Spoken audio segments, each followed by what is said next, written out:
इस कहानी को सुनो, ये कहानी आपके जीवन को बदल देगी। गांव से दो दोस्त शहर आए।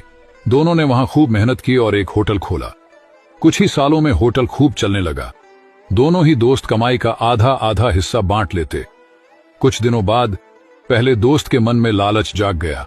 उसने सोचा, अगर ये दूसरा दोस्त ना होता तो पूरी कमाई मुझे ही मिलती।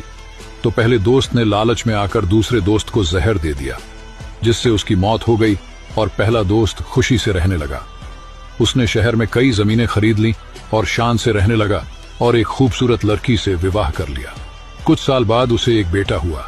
जब बेटा बड़ा हुआ तो वो अपने बेटे को पढ़ने के लिए विदेश भेज दिया, लेकिन वहां जाकर उसे बड़ी बीमारी लग गई।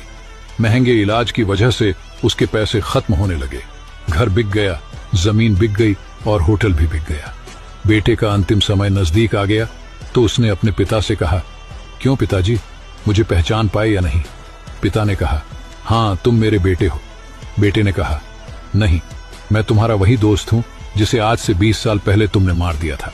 मैं तुम्हारा हिस्सा लेने तुम्हारा बेटा बनकर आया था। मेरा हिस्सा पूरा हुआ, अब मैं चलता हूं। कहानी की सीख, दूसरे का हक खाकर दूसरे को तकलीफ पहुंचाकर हासिल किए हुए सुख की कीमत ब्याज सहित चुकानी पड़ती है। यदि आप माइक्रो